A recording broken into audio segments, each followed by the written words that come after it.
Assalamualaikum, welcome back to my channel. Ketemu lagi dengan aku Bidan Sobah, Bidan paling ngehit se-Asia Tenggara. Lalalala. Teman-teman, teman sejawat ya. Ini saran aku ya teman-teman. Jadi jangan mudah tergiur untuk membuka praktek mandiri bidan gitu loh. Jangan langsung tergiur kita hanya memandang wah bidan praktek mandiri nanti wah banget, kelihatannya wah banget kayak gitulah ya. Terus kalian itu langsung banting setir gitu untuk membuka praktek mandiri. Kalau menurut aku sih kurang tepat ya untuk mengambil keputusan kayak gitu. Karena kalau misalkan semua bidan membuka praktek mandiri semuanya, nanti siapa yang jadi bidan rumah sakit, bidan puskesmas, bidan klinik, ya kan? Siapa coba? Kalau misalkan teman-teman itu langsung semua banting setir gitu jadi bidan praktek mandiri tanpa teman-teman tuh mikir oh iya nanti kalau bidan praktek mandiri tuh ya ada sisi lainnya begini kayak gitu. Ayo, kalau menurut aku sih teman-teman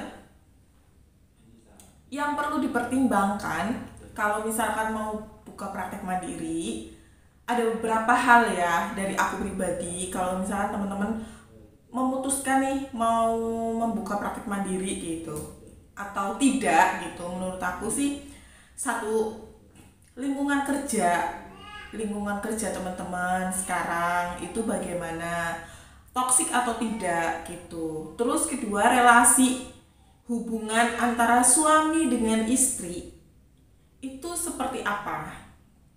Terus ketiga itu anak itu nanti diasuh oleh siapa, dititipin sama siapa. Nah itu yang jadi pertimbangan juga. Sama yang terakhir itu kesejahteraan ya, kesejahteraan teman-teman di tempat kerja sekarang. Menurut teman-teman tuh kesejahteraannya tuh udah bagus atau tidak gitu. Itu hal-hal yang harus dipikirkan untuk memutuskan oh ini loh waktunya aku buka praktek atau enggak dulu deh, enggak mau buka praktek dulu kayak gitu. Nah di sini aku jelasin satu-satu ya teman-teman ya. Yang pertama tadi adalah lingkungan kerja. Kalau lingkungan kerja teman-teman itu bagus, nggak toksik, terus banyak mensupport kegiatan teman-teman atau tempat kerjanya teman-teman itu apa ya namanya, dalam arti bisa memaklumi, bisa banyak kebijakan dengan keadaan teman-teman sekarang. Contohnya misalkan teman-teman tuh baru melahirkan, terus lagi nyusuin, harus merah ASI. Itu kalau teman-teman kalau tempat kerja teman-teman itu menghargai itu dan memberikan waktu luang teman-teman lebih lama untuk memerah ASI, berarti kan itu lingkungan kerja yang bagus gitu ya, mensupport ASI kayak gitu. Ya berarti pertahanin, maksud aku gitu loh. Jangan buru-buru langsung aku mau resign, aku langsung mau buka praktek mandiri gitu.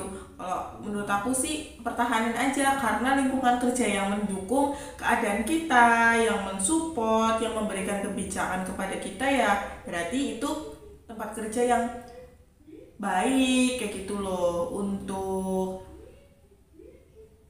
kita berkembang di situ. Menurut aku gitu. Jadi intinya kalau misalkan lingkungan kerjanya masih bagus, nggak toksik gitu, pertahanin aja. Jangan buru-buru teman-teman langsung resign untuk membuka praktek mandiri gitu. Terus yang kedua adalah relasi dengan suami istri ya, hubungan suami istri. Jadi kalau si suami itu memaklumi, terus tidak masalah dengan jam kerja teman-teman yang shift-shiftan, yang liburnya nggak tentu setiap hari Minggu. Bisa jadi pas dia libur kita berangkat, pas dia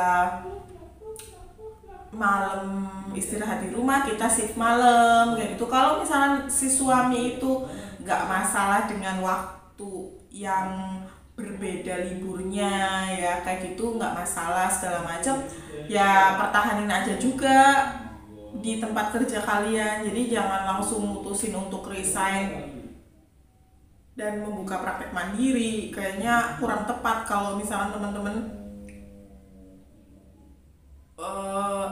kalau misalkan teman-teman tuh punya suami yang udah memaklumi, udah ya udahlah, emang itu kan konsisten eh, kalau misalkan suami mikirnya ya udahlah itu kan emang tugas kamu, emang shift-shiftan kayak gitu, terus nggak apa-apa kok waktunya nggak libur setiap nggak libur bersamaan, nggak apa-apa kayak gitu segala macam, ya menurut aku ya nggak usah resign juga gitu loh. Jadi teman-teman pertahanin di pekerjaan sekarang gitu ya teman-teman, nggak masalah gitu loh, kecuali kayak aku. Kalau aku kan karakter suaminya itu, dia itu kepengennya ya suami beda-beda ya teman-teman, ada yang memaklumi. Kalau aku tuh suamiku kepengennya kita libur ya libur bareng gitu, kepengennya kalau misalkan suamiku pulang kerja ya aku ada di rumah gitu. Terus kalau misalkan kita pas anak-anak libur ya kita juga ikut libur gitu, kepengennya kan kayak gitu ya. Jadi kan beda-beda. Nah kalau kayak gitu ya mau nggak mau kan berarti aku harus memutuskan untuk membuka praktek mandiri ya, karena waktunya kan bisa fleksibel, aku atur sendiri gitu loh. Tapi kalau misalkan suami suami kalian itu nggak masalah lah, shift malam shift pagi, ya udah nggak usah, berarti temen-temen tuh pertahanin untuk di pekerjaan yang sekarang gitu. Terus yang ketiga adalah masalah pengasuhan anak. Kalau misalkan temen-temen tuh punya anak, terus bisa dititipkan di orang yang memang sudah kita percaya, atau mungkin teman-teman tuh tempat tinggalnya deket saudara ya, deket kakak, adik, atau orang tua gitu. Terus kita tetep mantep gitu loh hati kita untuk meninggalkan anak kita pada saat kita bekerja. Ya udah berarti jalani aja, jadi kalian tuh bekerja aja di tempat kerja sekarang, nggak usah banting setir juga, jadi mentang-mentang punya anak terus langsung banting setir untuk membuka praktek mandiri, ya nggak gitu juga gitu loh teman-teman. Kalau misalkan tempat kalian itu kayaknya aman nih, anak kita ditinggal pada saat kita kerja, terus kita itu ninggalin ke orang yang tepat, kita percaya, terus deket keluarga, ya udah nggak usah kepikiran untuk resign dan membuka praktek mandiri. Jadi tetap aja jalani kehidupan kalian seperti itu gitu loh di tempat kerja teman-teman gitu loh teman-teman, maksud aku kayak gitu ya. Kecuali kayak aku juga ya, nih aku contohin diri aku sendiri.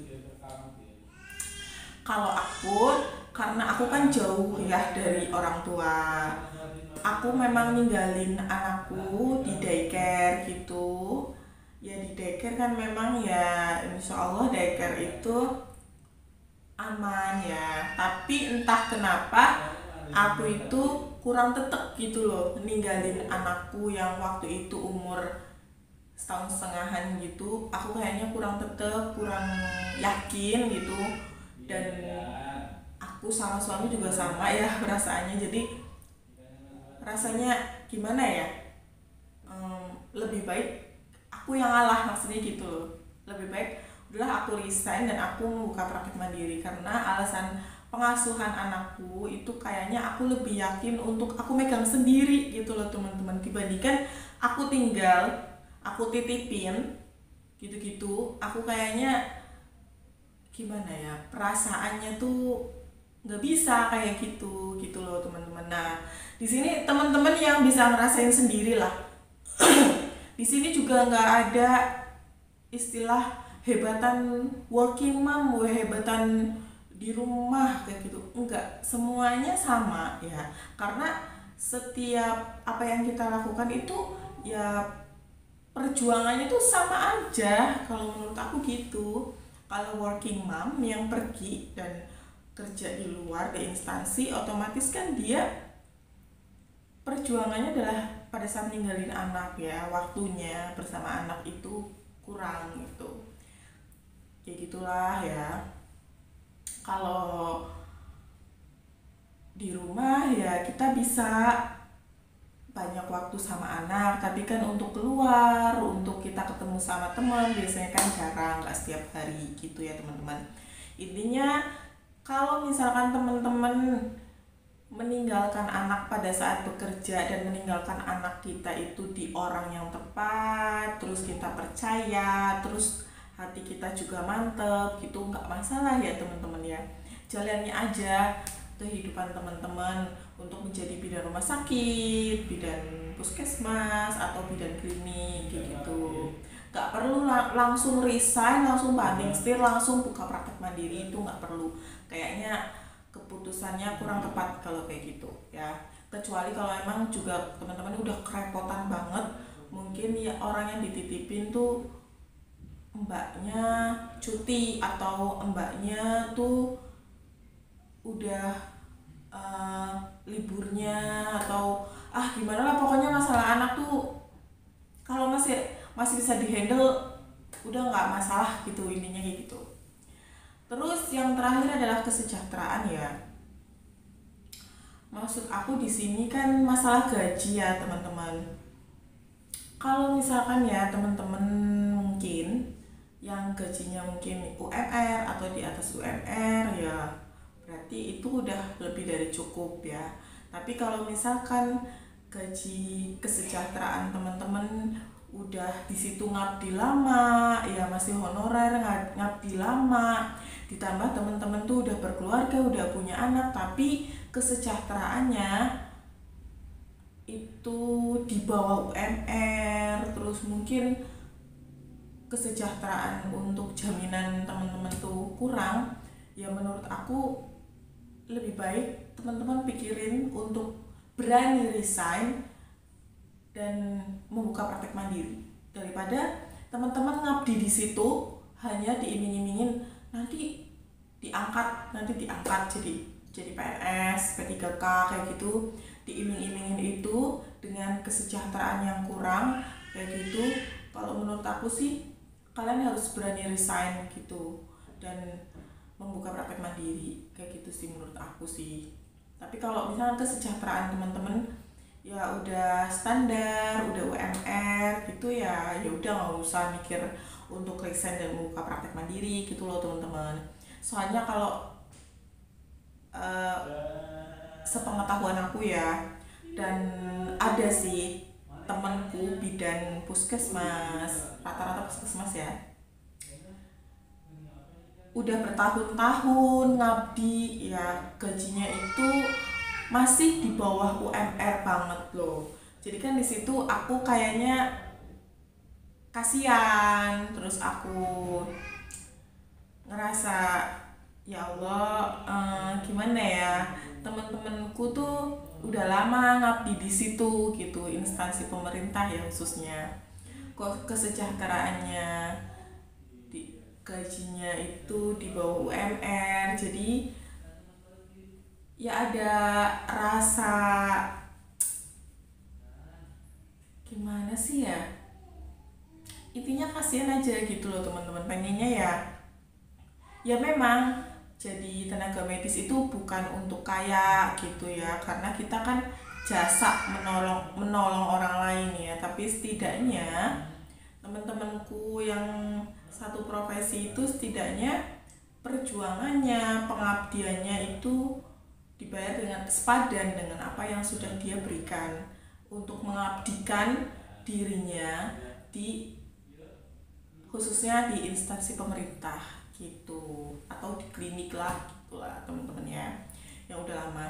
Nah di sini di video ini aku itu kenapa aku bikin video ini, karena jangan sampai teman-teman yang kerjanya, lingkungan kerjanya udah bagus, nggak toksik, terus suami juga memahami sistem kerja teman-teman di rumah sakit atau puskesmas yang padat dan shift-shiftan itu, dan pengasuhan yang udah tepat, terus kesejahteraan udah bagus, terus teman-teman tuh langsung berpikir, oh ini kayaknya buka praktek itu lebih enak nih karena kebanyakan di rumah, atau mungkin pendapatannya bla bla bla gitu.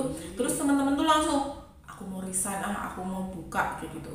Soalnya khawatirnya pas teman-teman tuh lingkungannya udah bagus, terus segala macam itulah, udah sejahtera lah gitu, dan kalian itu mikirnya, oh kayaknya lebih baik buka praktek, ternyata pas buka praktek tidak seindah yang kalian hadapi. Khawatirnya nanti kalian itu jatuhnya stres gitu, stres terus banyak pikiran dan nyesal dengan keputusan yang sudah diambil gitu loh maksud aku. Tapi kalau misalkan di sini teman-teman udah mikir,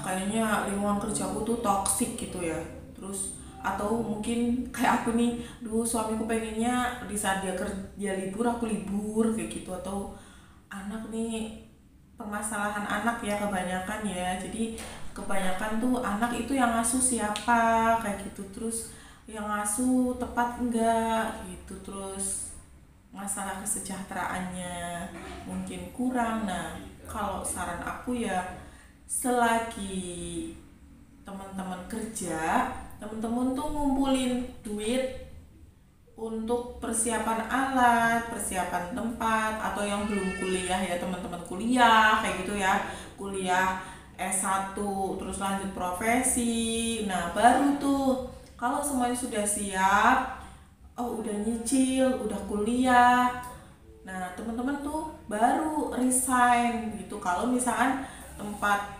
untuk buka prakteknya tuh udah siap gitu loh teman-teman.